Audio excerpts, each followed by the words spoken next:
wakasa said dia ekoso ewo mema mamu ntiti bi ni oba before complain any ade se wo bokuntem titru ani enra de si ya anajo no nyame anum ne entwe yi na minority for naja wo moto hima wo esi kwansi peg se LI 2462 se beye pass on be makwan ya me de abam na se beje fia beto pono so ema wo madwonwo ho pesi gina ye wo ho no lalai ene be bisa se wo mo ha no sanyi Small Scale Mining Association so say Blue Water Initiative no one asem carry yi.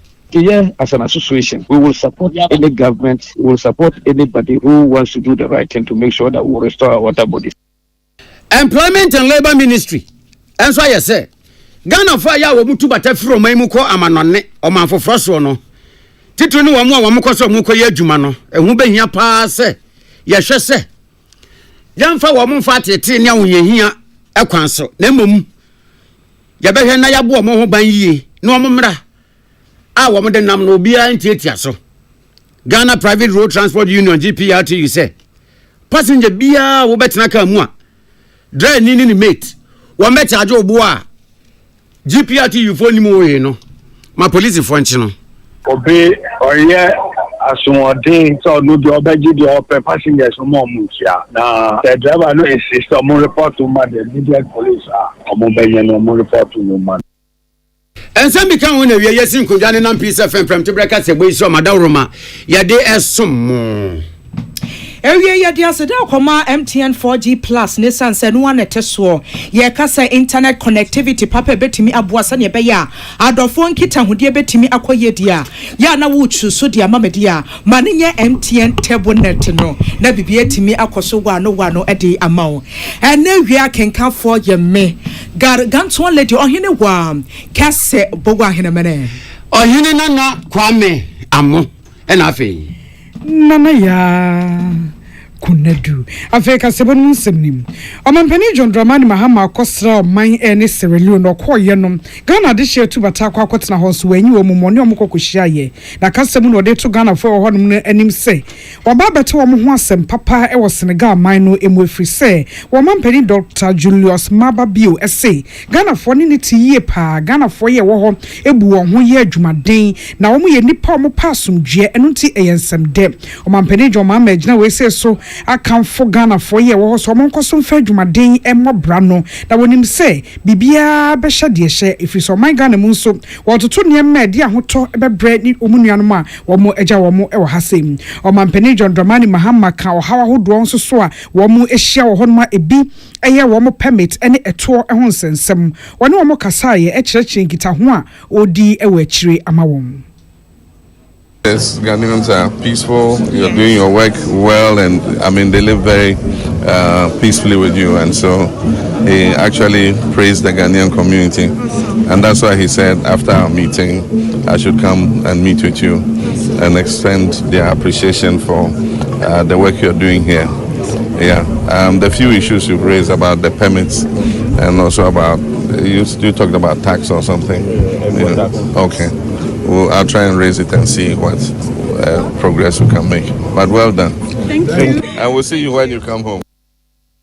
Omampani John Dramani Mahama ne Ghana for ye to bata kwa kwatena Sierra Leone edi nkomo ye nsentweni a oto nkrefra bankesiem Salamat Kuku Pentel ene de amane ebre yen na yada ho wo Mampani John Dramani Mahama kwa wo Sierra Leone no na woni Sierra Leone Mampani mra wo muhia ya wo muchi tuma e bon nkomo no enkomo ne nsem a wo mo kan ye no Mampani ate ho kakra e de ate de ubofo de di kan wo se wo mo kasa fa nyonkofo e da aman mienu ntem no manu ko benkrom se wo mbekwaso ato kese adindan wo mo saa na aman mienu aboaboa wo mo ho ebiewu aman mienu ebema wo mo ho akwanya ewo edwadiem ebiewu wo mbekwa kwanya to se wo bi wo man mu na se bia ehye no ehye na ta so ya me esira no won bibidi na so person ko Sierra Leone man mu akwaya investment bia bibia nsi ni kwan sana de wo Sierra Leone so person obo man mu be investment no eya de man yi beto empampim de esi ni kwan da ebiewu aman mienu beboaboa wo ho ama wo ho akwanya ewo agriculture efom dwumam aduane se de be ya ebebu so ewo aman mienu ntam ɛho nya den ensahwe nso so okɔ Sierra Leone nyama pinu na ɛwɔ hɔ a betumi akɔbo ani akɔhoma ɛwɔ hɔ a wɔtena bɛyɛ ofe bɛyɛ nika Ghana hanso so saa kyerɛ kɔma wɔ mo bɔɔyɛ ɛwɔ akwanya aman mienu de bɛmema wɔn ho no ɛdɔso papa bambo kora ka ho bi apɔmuden ɛka ho na afi nwumesua nyano na mampani ebie wɔka ne sɛ 2018 ɛna aman mienu wɔn tena apron ho ma obi afa pen edisi paper so ɛsensan yɛkɔ bankrom sɛ Joint Cooperation Commission aman mienu de wɔn nsa secretary sɛ ɛhu hia pa sɛ emrem na mampani ka sɛ Joint Cooperation Commission no ɛbɛyɛ sɛ ɛgya yɛda na die ma aman mienu nyinaa obia ehunu de ɛwɔ mu na wɔn de yɛ adwuma ɛna sɛ yɛ mampani no yɛ sɛ ɛnense ɛbɛbɔ hu dwa na yɛda na didi a osusu sɛ yɛmmɔ adwa no ɛwɔ enkran na date no na aka sɛ wɔn bɛpɛ date no na wɔn de ahyɛ mampani John Dramani Mahama wei yɛkyire no wɔka nneɛma bi nso so a wɔn bɔ ho nkɔmɔ.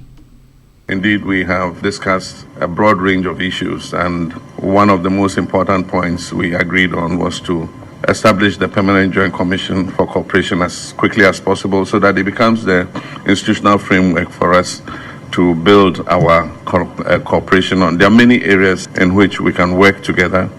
And as he said, we discussed issues of agriculture and food security. We discussed issues of power and electricity and how we can work together to enhance the West African power pool.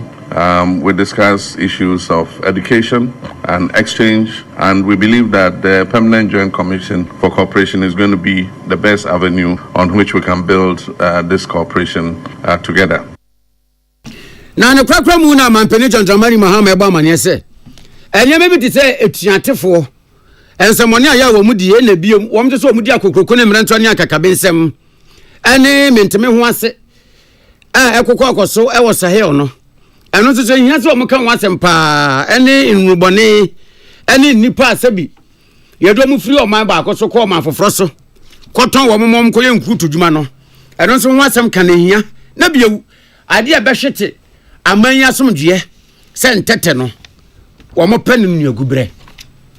On sub-regional issues, as an old face but a new face in ECOWAS again, we discuss issues to do with the issue of terrorism and the issue of the current alliance of Sahelian states and ECOWAS. And we compared notes because he had previously visited the three countries and I had just recently visited. So we compared notes, and we believe that it can form the basis for us to continue to cooperate as members of the same sub-region. He also briefed me on the effort that is being made to get a common African position on the issue of Security Council reform, and we are very much in support of the efforts that he has been making in that regard, and I pledge to him that we'll continue to work with him so that he can be the advocate for doing that. Mampani John Dramani Mahama enyetene nno Salamat kuku pencil Peace FM yensem tue ni amana bofo eko Sierra Leone bi ena wode amane boy free ho bae. Aswafo ya wo hwe nwuma ne pade won sam so wo my Ghana mu Dr. Rashid Pelpo wakasa na wo kire sa ban ne guso ya wo dwen ne manfo ho ntino to de bia Ghana fo dodo na kire sa wo mu tubata kopie mu ewo amanfo amanso na to de bi pa na te wona ho sane social media so be won sa brante bi te wona wo su ewrade ebuo me na Ghana ban ye be fami adani a ya na kwan ye ta ne wo nam so no enkoye kuranti wa kire mi ya wo kire sa companies and agencies ahodo ye na wo nsa so nti Ghana for to kwan no woni Ghana ba beto obo ase di kasobom sane be ya dwumadie ne betimi akoso tote wade sansam wegina to dwabra na mpanifo ya amamra ni amane Ghana Work Abroad Program wo pa hontoma e won krapomponi mantemu ne nsem ne bini. The essence of this initiative as our nation continues to produce a growing number of graduates each year, the demand for sustainable employment opportunities increases. The government recognizes this challenge and remains steadfast in its commitment to job creation. To ensure efficiency and transparency, the program includes an open registration process, a dedicated online portal, which will be widely publicized. Eligible candidates will be selected based on clear criteria, provided with the necessary training, and deployed to their destination countries under well-monitored and contractual agreements. A bilateral agreement that the migrant workers you are taking out to that country will be properly taken care of. Ania yekotie ye wasofo ya wo hwe nyuma ni pade wonsam so wo my Ghana mo Dr. Rashid Pelpo na no si ye mpenifo se meko manka bi ye mfa nkasem tene chairman the ma work abroad program dwumedie no Dr. Ernest Oforisa pon kasa kire se dwumedie no ne enti omo hwehwe ba ne so wo beboa se ne be ya Ghana emabu no betimi enya daache pa. The initiative is not just about jobs. It's about giving our young people a future, an opportunity to develop skills, earn a dignified income, and return as global professionals who can contribute meaningfully to Ghana's development. In other words, what we are trying to do is to ask our youth, help them to go out there, work, earn money, earn some skills, try to kill two birds with one stone, come back home, open jobs, enter into entrepreneurships, just like I did many years ago. I've done so many jobs, including importing rice, tomatoes, cooking oil, macros, garments, t-shirts, underwear, so many things. And then branching into industries, getting into mining, not galamsey though, but salt mining. Getting into real estate, getting into media, TV, radio and all that. Getting into production, for which we all know, special soft drinks, and so many other jobs. Ania yekotie wanu ye chairman Edema work abroad program no Dr. Ernest Oforisa ponesam anono na no si na peni kwankyerefo ya wada Youth Employment Agency na no Malik Basintele woto ne boase na afi wona nsentwofo di nkomo na ensema wo kan de do so ntie nkotie. Your work abroad program ebi mu brain drain wo na your skill kakra ye wo ha na omu nyina person mu free my ha eko abroad, but we the entisa it's virtually going to be a program omo mu free ha na be ko akoye dwuma no mu so sua kakra wo no na yasa mo ma ba fie after some time no mu so abe kire mabuno a omo okro mu ha no intended MNJ kase na His Excellency John Dramani Mahama at least ne wish bako ende ena shase the work abroad oka wosuna mu say dia ye be implement ama yetimi anya formalized system ye labor wo okro ano ye betimi export bi ama makoye dwuma enye sika no mo so etimi esua kakra wo abekire mabuna omo okro ano. Ania yekotie peni kwankyerefo ya wada ya Youth Employment Agency no ano Malik Basintele Pius Beido Bansen na sansem we wade bedan ekwaku ye kasa efa minor tena ye ho no mu boy ho bredi mu dwuma no baako Arocha Ghana na Arocha fo kire se efie bebra ba besene kroni aban abakro anamona watutuo se ye de boy atena ye ho ban na ye de eti bedwakuo ne ye tititi ekwakuo enhye dan so aba papa bia enti safofro ba na yete se de nanu de enu bi emugidie ewo fem kram ehihye foforo ya Blue Water Initiative osofo ya wo hwe atena ye ne odmanko ne ma ode adom yen so na adan wadie na wagina no so tete nipa ye from River Guards cheso mbeko nsuensu ahodo no ombekokoko ne ntwia so nsuo no ano akwa akobọ ban se galamsefo ne woni ese atena ye no wo montonko so ense no na no na Deputy National Director ma Arocha Ghana Daryl Bosu ede to dwacheche mu de Peace News say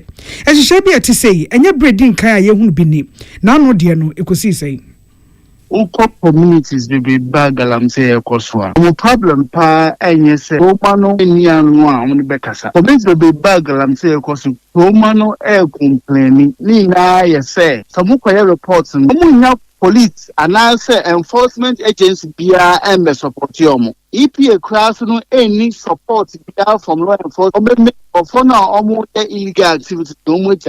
Roma no eni anu a bibi that is not issue enforcement and compliance. Yentia say da aka say ye fan crofobia training omo na omo de edwon be ani so omo hwe nsuo no bibia da omo report. Onipo kasai Daryl Busu amano ensi ha wosan kyerɛkyerɛm de kyerɛ sɛ de ehia ene sɛ mpɔtɛm anase kuroma no a wo mo aka kye na galamsefo yi etie no yɛbɛbɔ wo mu kyidɔmamo aka de ne anidaso baabi a wo mbɛda na asɛm no ne bambɔfo ɛbɛbɔ wo kyidɔm ɛbɛ wo mahunu bribi na ntwa yie wo mo mom na betimi aboa me aboa atene ho ban yie paa sɛ yɛse yɛbɛko galamse ya papa adia police don't you Adia military then a group will meet me. Wow, Honorable Minister Lankasa can say group will no be beyond piano with the support of the police. Communities no omunya communities be your masem amomu omunya support. I think that the space we need support say enforcement unit no because most of the time no community olomu reporter obi and dio mutin ko support yomo. Onipo kasai Daryl Busu awoye Deputy National Director Arocha Ghana yensen training Prince bafo Samuel Salmone konongo Jackie Chan na manebo. Minister for Environment, Science and Technology Dr. Ibrahim Mohammed Mutala wakwamna sebe jefie se or the legislative instrument LI 2462 kwasem na sebe jafo nye na jawo munsi enkonya wo ho ntoato adwene na wa mo yese sa LI wo metumi ye free wa sa LI aboma mane dada se no na mampani bia tumi amotumi ma obi license se kwaye bretu ada ho bia yaje ban wo ho se yenkom enkokuma boa yenkom nkote ahaban po wom mampani nkwa na wotumi se obetumi ama obi tumi se onko sa kwaye bretu nim na wonkotumu asase mogudie LI 2462 na man sa tumi no na Dr. Ibrahim Mohammed Mutala de ko yese sa LI 2462 no yemontungu na sa tumi no a edema aban no yengi tumi ni mfra aban sem na no sa no bia ni ho a wo betumi agya na creative powers so aka se obi nkokwa ye munkotu asase mu agudie na mra wode LI no kom na se badwofie se agya wode ko ama wo madwendwene ho no element me ho ase bi eyi ni ti edom kuma ni edom kase wo na se badwofie mentimi wasi eba wo mu ntam se kikim ebise atiase ebise yentiase ebise ebe ye ebise yenye ana minority leader Honorable Alexander Fenyoma Kimpija ni sase komiye okasa ana speaker se kasa obi antie ana o se edom kuma wo na se badwafie nya se airline no wo mfo aso ye be ye free wonu mom no wo mfo aso na mom wo mo ha wa wo mo woni se as a minister Dr. Ibrahim Mohammed Mutala that's what to man America so what's what pray no one we better ashu wo kwan wonya botre na ansa no de airline ne beba amam na sebojafo adwonwene ho no wo man crofon tre wo madwene wo mo wo chefa e wasase mu agudi atuom wo no mu nhia ye ntoto adwene e wo transan sa adwene to ni na ba say you anamon we na ye ntu a ahento no de bam na se beje fi obi abe so oh ne kwanso no ne mum se wonyanya sa consultation ni engagement ne ma nimdifo a wo mo asase mu agudi atu ntumi ntira adwene man ko mabon cross deep no wondo hu ni se ayamba Dominica na minister ni tu wo mo ye be ha adwene a true ritual so that after that the done. Mr. Speaker, you can give them 14 days, 7 days as a period to allow for that consultation to be done. That said, I am in principle in support of all steps that government intends to take to ensure that we preserve our forests and we deny some of those illegalities going on in our forests. Because I know that this issue of Galamsey is not well addressed. It will lead this country to a place we don't want to go. And even so, some of these illegalities are getting into legally acquired mining concessions. And once these investors get affected and they lose their investment, they would see it as a breach of the law. And the state then become a victim because they will sue in arbitration. And it will mean that government of Ghana would have to cough for money's loss. So, Mr. Speaker, if government wants to walk the talk, I am all for it. Now, Yaina, Adam Kuma Wamna Sebajafie. Honorable Alexander Fenyoma Kimpija si yana Honorable Mama Yariga a won se majority leader on to peja ne sase o wasem ka ano se brekunam yare ni wo football say no at once ensem bi wa entumi ntwen yi o passo na mra se bejafo aka eyi omo nse firi ho wo se wo ye sa ela yi a wo mo kan wasem yi a nanka nkrofo bi be kan wasem o nanka onhwehwe se beye edom kuma esan se wo mama mu abreso MPP ana wo mo de sa mra yi baaye na se mra yi baaye no ama nkrofo kwan mo kotu asase mu agudie wo kwayem kwaye so se pese bon ho ban na yenyi sa mra ni firi wa ka wo so mo kra na wo mo twe emra no kra de ba se wo mo na mo to no mo nya ne first entwem. This is a matter that should be done. We don't think that any stakeholder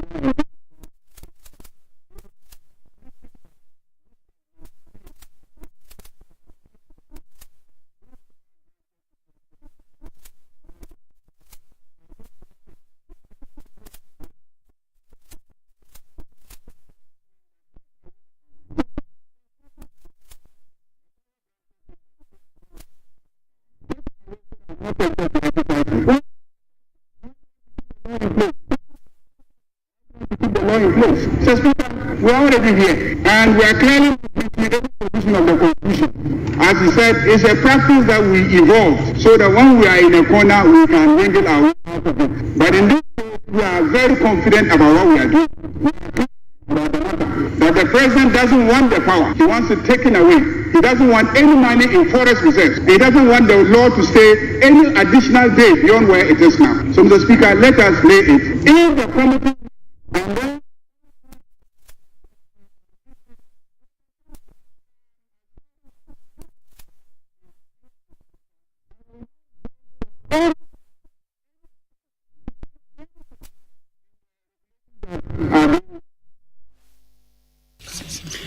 na edom kese wo mra se bejafie majority peni oda wo ma no mama yarga akasa wie ye no na honorable Bernard Ahiafo first deputy speaker anu otidwom ye ne se sa na tie dia wotuni na yesi asem no so wo ma ne famiensa 3 days said there was a ye bia yenye anamon bia wo se minister wo mutu wo bia wo muntu titu ne subsidiary and legislation committee wo na se bejafie no wo mo fa na nansa ene o manfo nkasa wo mo wonimdie e wasase mu agudie tuo wo mo mu ina nkasa na wo mo mpe asem no nuagubra na wo mo sanso fa airline mra na wo mo nto aso Dairo Bosu deputy director Arocha Ghana e wa homa no so aye ne bo asem yi ho nkomo Dairo ma hey opening me so far minister bibia boko oh enti se wodi edie na seye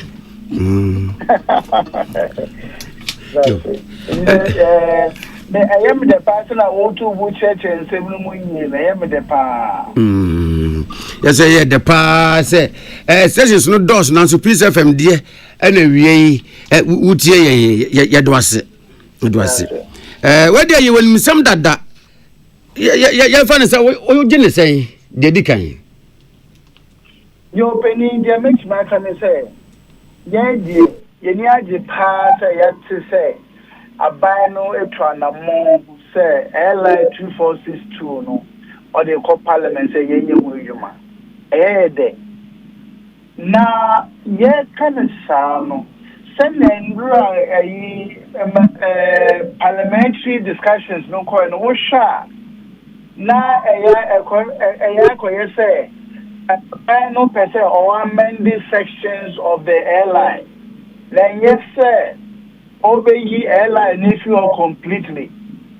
It's no it's say bebe na ya bebe na CSO the professional bodies organized by ya no call chronic can say send your airline it's no airline way airline dia November 2022 about that no said that to wa mountain fine e be quite say quite be say omu yo ma jeso betu go dia ya ba pa ho kwan na etu sa gold no na wo hwe sa hite no so sa hite no emboa ye sense o ba Ghana ya wo kwaya ye fa no protected for kwaya ya bo ho ban sunku ene na bo ye se ho ban maye nduane e sense ye fra ma mu family na no saa fire na boy yen friend protected forest reserves. Some production forest reserves. I don't know. Your share to see a quite be people how you travel team and nade. And you know, I know you shut down here for a demo, but you won't draw woman. And to say, share the side, they're not can be say. Oh, she said, brass a bit of amount when say yen to go to fire more. I guess so with decide the stations know about, but if any for now, Jemo, and one is a quiet beer, we're gonna be to go. Now, so what shall so I like to take a on it, say. Well, if I see a two go to crowd or quiet, ye trouble to your cry now. I will see a make sure, say, and brew bears at 2%. It's way now, they are dear a higher J. It's a year can say. The master law no airline 2 forces to not to send it, Siena, and why ain't you some money now? It is here that the other man who say, which is no air calling say, the best son, plus is big, like a jar and manasano, a hair Jacka. But my main cap will be so far and summer minority for Kayano. Send out Pasay, minority baby now, as a entry of morning engagement nowadays. Minority funny there, I swear that man can say. Baby, I was here, and I'm almost on tea, and I want to say it's here. Almost not say I should Manu crowns are yet to choose them, Manu crown, Yanis years so beer, Nazan Pashi.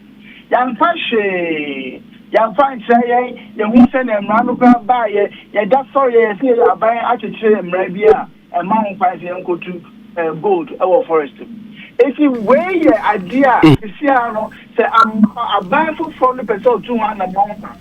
Your best year, Benjamin stumbling block, be a back. Your best say, I buy a super say, or bet see those names who come a Brenna Akan, now they're not your Juma. If I say a gym to say, open out coach a new cross, be no problem, no, you're solving on. I was here at not near doing it home, near share, make sure, near prepping. It sounds saying, oh, she trim ra, and yet am ra, as I said, president will one our general, oh, she trim ra, actually be, and that's that she been sino, over to me now crying, and to me this time ran, I hear Juma affable. As young Joe, yo, and my as a young pension, you know, near Costa Cloth. Because by that I know I say and come running and no many nephew. It's there while you're shameless. I buy for ways no or about the twasso, dear by that I meant to marry you know. And so what's the son strategy in there a hard Jim Baby? Oh, that you miss us, where there is a museum you know, young kind, they decay. Said the Obama, yes, sir, Emray, MPP Abandadano and a coffer by. Na yakofa ba ne ehu se enye ediewu nti enyi mfiri a eye wonwanwa se nka banye otito se ade na ha adwene no oye firi a enka obi besori etia se yenya abotre nko keka wonsam ne ade a ke be free minority ho 2 ye he eku a woda nu yi a moni so ade hunu kase pa ne se yatena ye ene de odonfo de adom yen yabeba ho ban na etirimanso so abenya so mfaso sebio emra yi ede benya na akase yabetie free stakeholder bi ho ansana se hiase yi free wa ye free wa akoba se just 3 days yenkoye public engagement yi Pacho what be sempa but who kind na me no ya adwene say enka enye minority and I can so Munya could look at I say, oh, Koyese. Which I said, what is here? Can be and I bro a bro coswam and go for a day a crime be so I could see a quiet one to cry. Yes, no. And to be quiet, I was very surprised to say, almost sorry, I said no more Mr. Sound former Minister of Lands, you cannot say, and no shopper, guarantee cosway first, I was gonna in. All the problems, and I'm on listening as problems here, and I'm on listening as our problems number. It's a car. You can only think so you did not on share, no supporting. And it's all kind of behavior. Now, they're tossing you now, kind of, I had a crack. say a dead pioneer process na you see here no baby na ehia when you can say over to some ram over him radiation no and one is our presenting instrument no na parliament I did when juma sana previous administration no we are imagine some men sana almost share say some we no sisi no about we say yeah him running if you ho ye person ye dey cross ye sister cross bi so what person want to say cross na e be nya say over your engagement kakra e say me no ka say sa cross nko me that's years those Ghana coalition against Galamsey. You close to cry about the person also. And so once you are changing a provision in an idea, let me say, obey engagement, Kakra. And no, Mr. Emma Buamaya in a young say, when you buy the person system, now it's the same one, and one bank and that's for so bad at the baby. And I believe the process, no, and we here. And I see an IADH, near share the basic.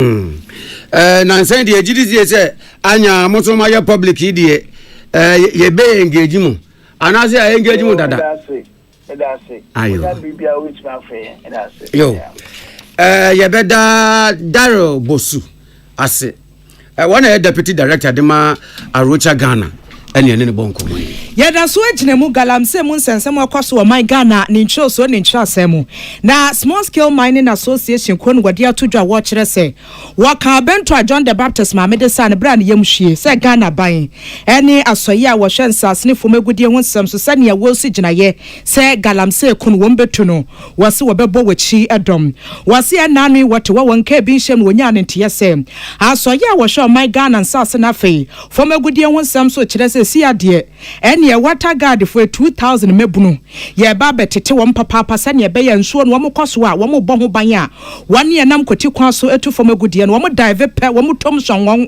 no wo so dem se yada wase abeboa ye papa na mmom aba ne nko si gina ya won si gina ya anu wodene ya wotie kire pa na wote ho asam wa bie wonum kasampa NDC aban gina ye sie we de abeboa sane be ya galamse ye betimi etu asosa na pa se water guard fo hwa mrantie wo hwe obi abetia timza betire gaga kura misi en kametumi ahwene pa nanso wo kire sa aba ne esigina bia ye krabehwe yentie ensam apani kwankirefo kasa edima association Abdul Razak wadi atodwabra na woni peace in central for aiding komo Jumana, Honorable Minister, a person about dress blue water say, training from Makosono. I think say at the for implementation a problem abandoned the nature a training about 200. But at the end of the day, and until one day say Umuye Bisa because Umutrino Momosaka them. So they wasted taxpayers' money. What we are hoping is that this new government MBS it is training about 400 and this for a start. No move Mr. Training to patrol our water bodies. I think ideas are abandoned and when I say, look, it should be that approach will help. That is why they said they are training them to match with whatever will be on the ground. And here, as an association, we will support any government, we will support anybody who wants to do the right thing to make sure that we will restore our water bodies. Asra for crack or your woman who so Abdul Razak and Semno. Now was Sembia will catch a Ghana bayana. Their best friend said politicians on answer Bamon paying for they should always think of the stakeholders, the main stakeholders, because when to me yes anima we abra we the main stakeholders of young count but sonto mo ya nemana wa mo idea na when it comes to its implementation no more you because classical example yes current minister FIAC were here stakeholder engagement with the vice president and those things basically at the end of the day we the stakeholders now means the or organizing stakeholder consultation we were not part of it. So yes, I can do. We brought that idea, but at the end of the day, all inaugurate or the commission and whatever it is, we were not part of it. Those times we need to have a holistic approach. And we are ready to support any government at all, any minister at all, and we'll give our full support to them. Abdul Razak etwa so dia foto ma members ne se to de bia ha adwene se woto honom na members ne bia nya ne ntie se wo mo dabra bia se be enhwani wo se sa abra bone nya emwa mo dwumedie no entimi emfa ne ntoma pa emfra for 2 minutes man say that is why we are calling ourselves small scale miners, which is backed by law. Something which is an illegal thing. You don't condone it. Until why wouldn't say also we will be the first people to even lead for prosecution. Yes, shall do and go sell man so we will be the lead for any member who is a small scale miner. You do very well that in the industry working as a responsible person. Ania yokoti epeni kwanchirafo ya wakasa the Small Scale Mining Association womu ekono Abdul Razak na yenua bema Abdullahi Dasmani and what the sansing we edayen. A sense of Mrashe Bejani unmunyamfo so for John intim for John dia to just say.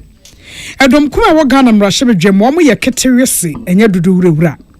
Na wase womu so de nanso nansen se wo bom Mrashe Bejwa adwuma womu eye chia. Die kwaku ebo adwuma Mrashe Bejwafo ye chi nyina ka ne se. Edom kuma wese gina branne nimde ene adwenkyere ene ntotoye ene oman no yo emu. Enti wamasto wom hudia mom homrane 88 mighty minority.